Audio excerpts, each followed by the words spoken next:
evening. I hope you've had a great day today.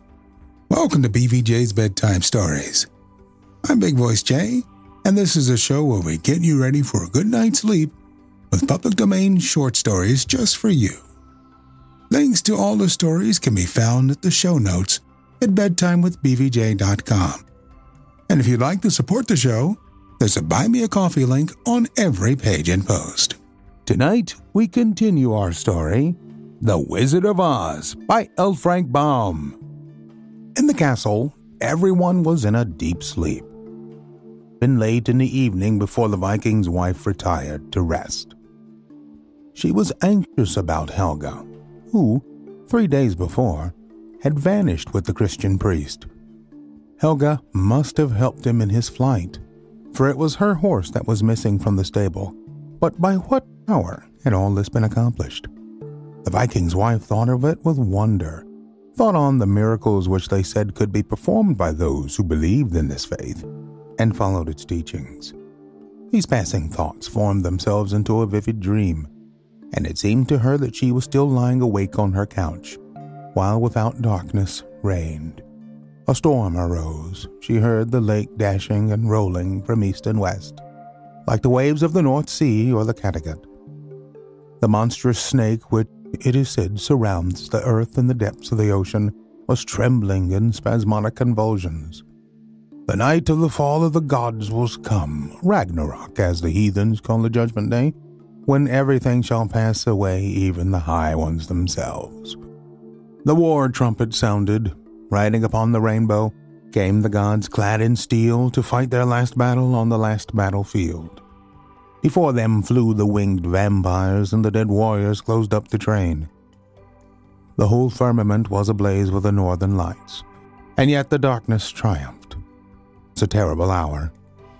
And, close to the terrified woman, Helga seemed to be seated on the floor in the hideous form of a frog, yet trembling and clinging to her foster mother, who took her on her lap and lovingly caressed her, hideous and frog-like as she was.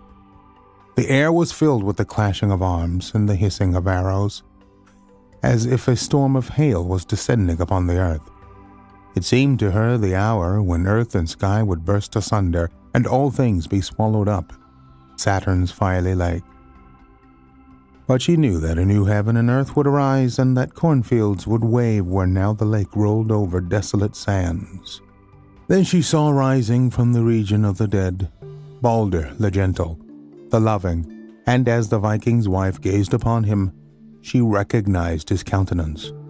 It was the captive priest. "White Christian," she claimed aloud, and with the words she pressed a kiss on the forehead of the hideous frog-child. Then the frog skin fell off, and Helga stood before her in all her beauty, more lovely and more gentle-looking, and with eyes beaming with love.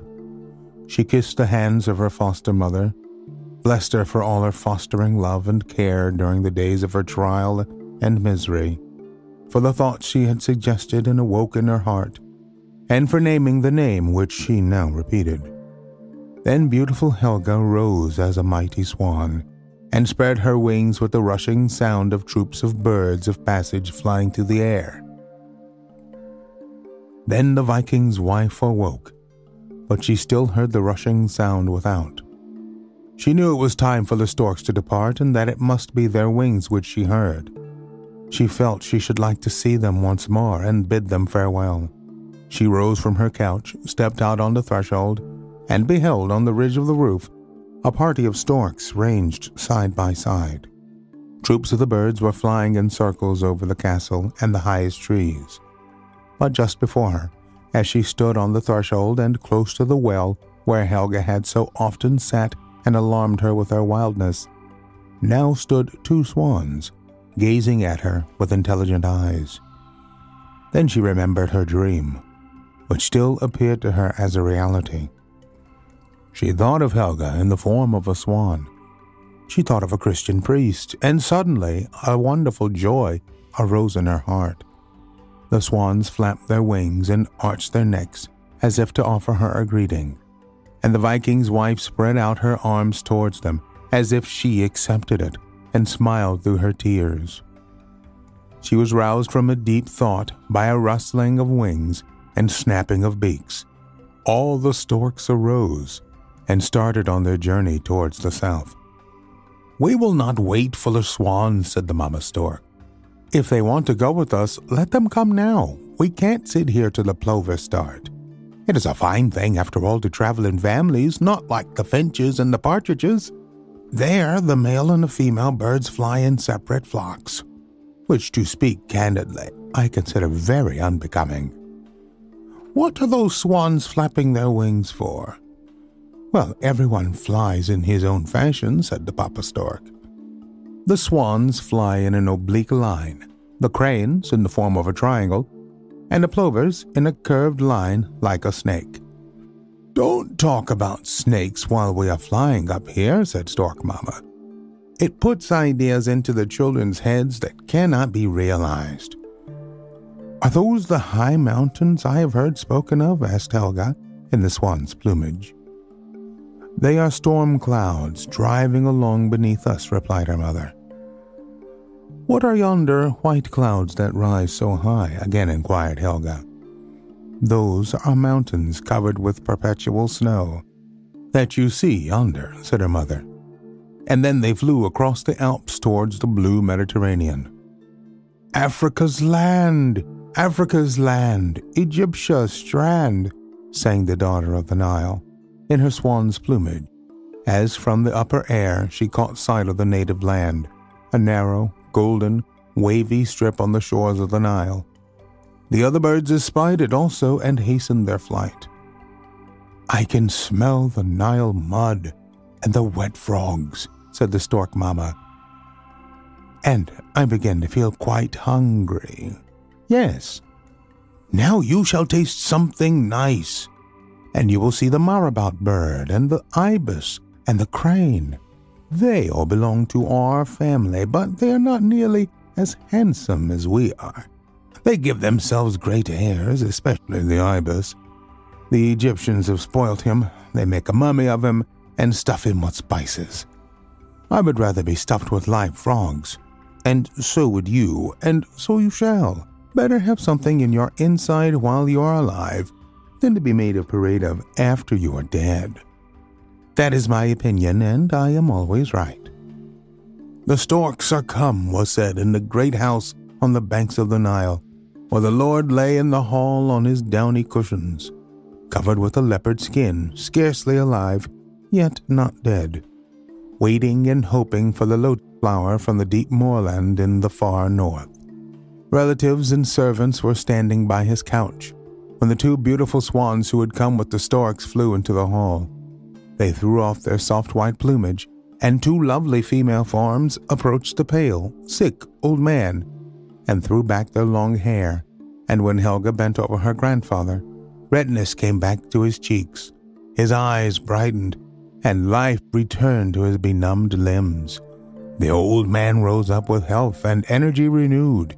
Daughter and grandchild welcomed him as joyfully as if with a morning greeting after a long and troubled dream. Joy reigned through the whole house as well as in the stork's nest, although there the chief cause was really the good food, especially the quantities of frogs, which seemed to spring out of the ground in swarms. Then the learned men hastened to note down in flying characters the story of the two princesses, and spoke of the arrival of the health-giving flower as a mighty event, which had been a blessing to the house and the land. Meanwhile, the stork papa told the story to his family in his own way, but not till they had eaten and were satisfied. Otherwise, they would have had something else to do than to listen to stories. "Well," said the stork mama when she had heard it, "you will be made something of at last. I suppose they can do nothing less." "What could I be made?" said Stork Papa. "What have I done? Just nothing." "You have done more than all the rest," she replied. "But for you and the youngsters, the two young princesses would never have seen Egypt again, and the recovery of the old man would not have been effected. You will become something. They must certainly give you a doctor's hood, and our young ones will inherit it, and their children after them, and so on. You already look like an Egyptian doctor, at least in my eyes." "I cannot quite remember the words I heard when I listened on the roof," said Stork Papa, while relating the story to his family. "All I know is that what the wise man said was so complicated and so learned that they received not only rank, but presents. Even the head cook at the great house was honored with a mark of distinction, most likely for the soup." "And what did you receive?" said the Stork Mama. "They certainly ought not to forget the most important person in the affair, as you really are. The learned men have done nothing at all but use their tongues. Surely they will not overlook you." Late in the night, while the gentle sleep of peace rested on the now happy house, there was still one watcher. It was not Stork Papa, who, although he stood on guard on one leg, could sleep soundly. Helga alone was awake. She leaned over the balcony, gazing at the sparkling stars that shone clearer and brighter in the pure air than they had done in the north, and yet they were the same stars. She thought of the Viking's wife in the old moorland, of the gentle eyes of her foster mother, and of the tears she had shed over the poor frog child that now lived in splendor and starry beauty by the waters of the Nile, with air balmy and sweet as spring. She thought of the love that dwelt in the breast of the heathen woman, love that had been shown to a wretched creature, hateful as a human being, and hideous when in the form of an animal. She looked at the glimmering stars, and thought of the radiance that had shone forth on the forehead of the dead man, as she had fled with him over the woodland and moor. Tones were awakened in her memory, words which she had heard him speak as they rode onward, when she was carried, wondering and trembling, through the air, words from the great fountain of love, the highest love that embraces all the human race.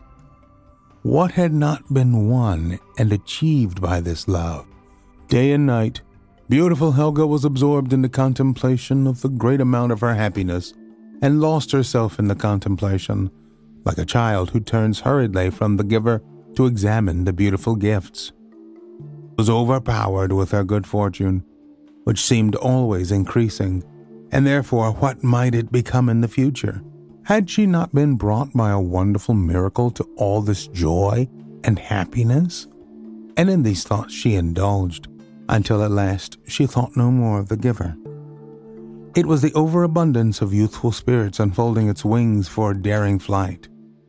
Her eyes sparkled with energy, when suddenly arose a loud noise in the court below, and the daring thought vanished.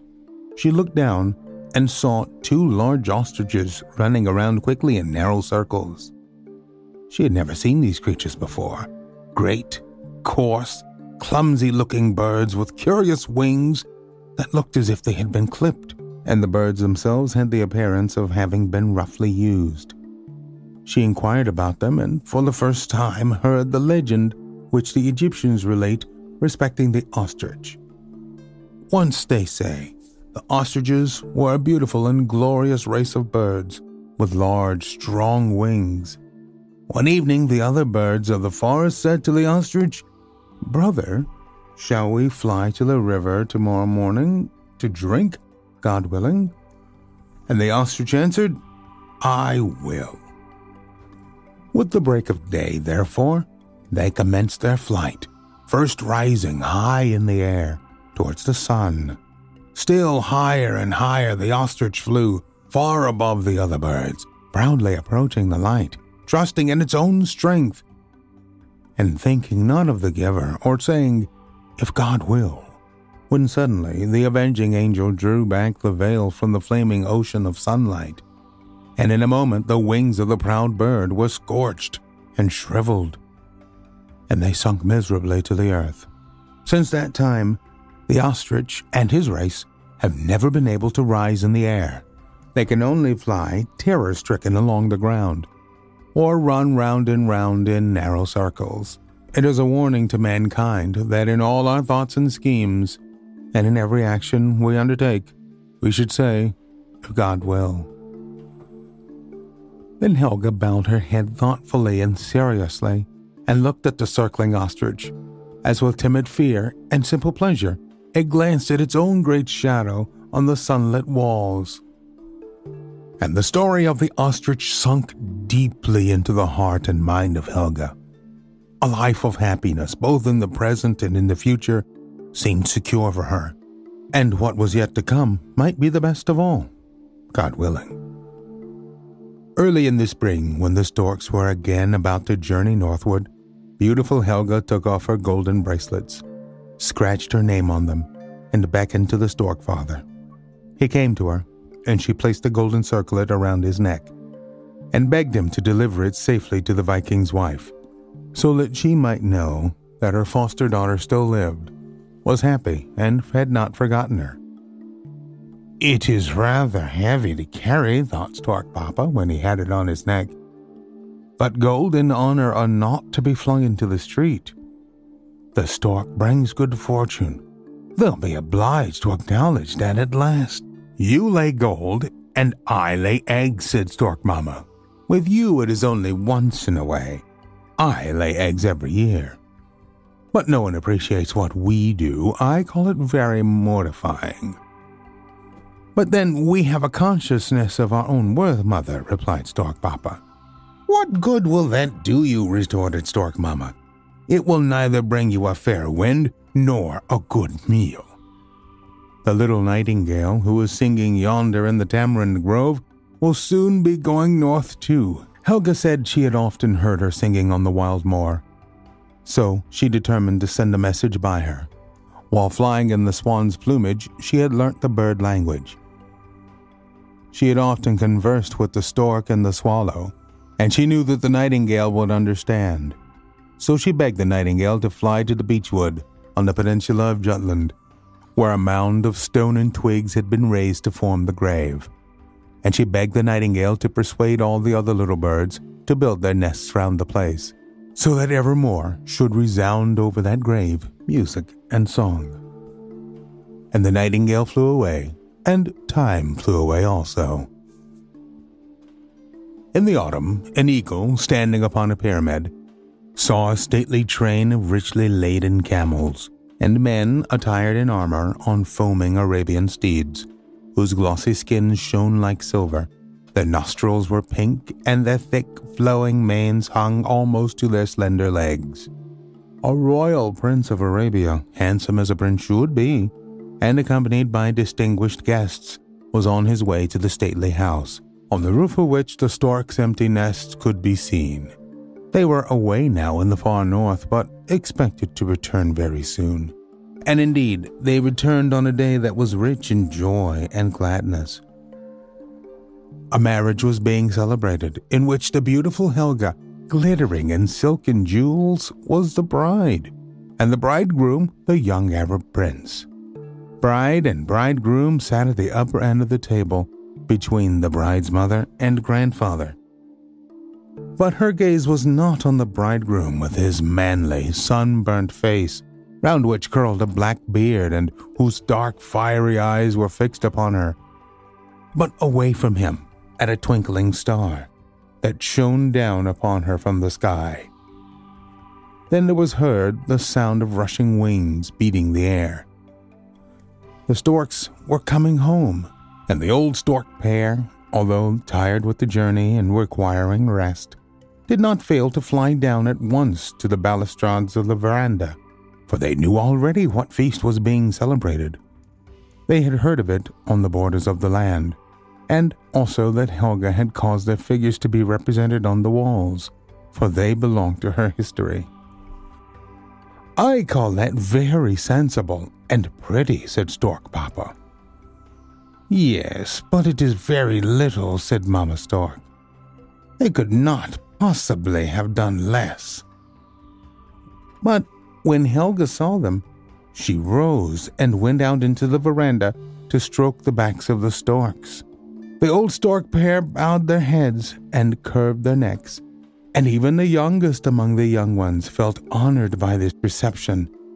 Helga continued to gaze upon the glittering star, which seemed to glow brighter and purer in its light. Then between herself and the star floated a form purer than the air and visible through it. It floated quite near to her, and she saw that it was the dead Christian priest, who was also coming to her wedding feast, coming from the heavenly kingdom. The glory and brightness yonder outshines all that is known on earth, said he. Then Helga the fair prayed more gently and more earnestly than she had ever prayed in her life before, that she might be permitted to gaze, if only for a single moment, at the glory and the brightness of the heavenly kingdom. Then she felt herself lifted up, as it were, above the earth, through a sea of sound and thought.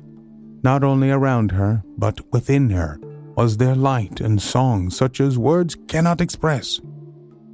Now we must return, he said. Be missed. Only one more look, she begged, but one short moment more. We must return to earth. The guests will have all departed. Only one more look. The last. Then Helga stood again in the veranda, but the marriage lamps in the festive hall had been all extinguished, and the torches outside had vanished. The storks were gone. Not a guest could be seen. No bridegroom. All in those few short moments seemed to have died. Then a great dread fell upon her. She stepped from the veranda through the empty hall into the next chamber, where slept strange warriors. She opened a side door, which once led into her own apartment, but now, as she passed through, she found herself suddenly in a garden which she had never before seen here. The sky blushed red. It was the dawn of morning. 3 minutes only in heaven, and a whole night on earth had passed away. Then she saw the storks and called to them in their own language. Then Stork Papa turned his head towards her, listened to her words, and drew near. You speak our language, said he. What do you wish? Why do you appear, you, a strange woman? It is I. It is Helga. Dost thou not know me? 3 minutes ago we were speaking together yonder in the veranda. That is a mistake, said the stork. You must have dreamed all this. No, no, she exclaimed. Then she reminded him of the Viking's castle, of the great lake, and of the journey across the ocean. Then Stork Papa winked his eyes and said, Why, that's an old story which happened in the time of my grandfather. There certainly was a princess of that kind here in Egypt once, who came from the Danish land. But she vanished on the evening of her wedding day many 100 years ago, and never came back. You may read about it yourself yonder on a monument in the garden. There you will find swans and storks sculptured, and on the top is a figure of the Princess Helga in marble. And so it was. Helga understood it all now and sank on her knees. The sun burst forth in all its glory, and, as in olden times, the form of the frog vanished in his beams, and a beautiful form stood forth in all its loveliness. So now, bathed in light, rose a beautiful form, pure, clearer than air, a ray of brightness from the source of light himself. The body crumbled into dust, and a faded lotus flower lay on the spot on which Helga had stood. Now that it is a new ending to the story, said Stork Papa, I never really expected it would end in this way, but it seems a very good ending. And what will the young ones say to it, I wonder, said Stork Mama. Ah, that is a very important question, replied the stork. We are always on the hunt for great stories like these to feature on the show. You can send your suggestions to bigvoicej@gmail.com. Got a YouTube channel full of stories from the show. Go to tiny.cc/BVJ Bedtime. Don't forget to leave us a review on Apple Podcasts. It helps to spread the word that we're putting people to sleep every single night. And if you'd like to support the show, there's a Buy Me a Coffee link on every page and post. Thank you so much for listening. Good night. Diamond Club hopes you have enjoyed this program.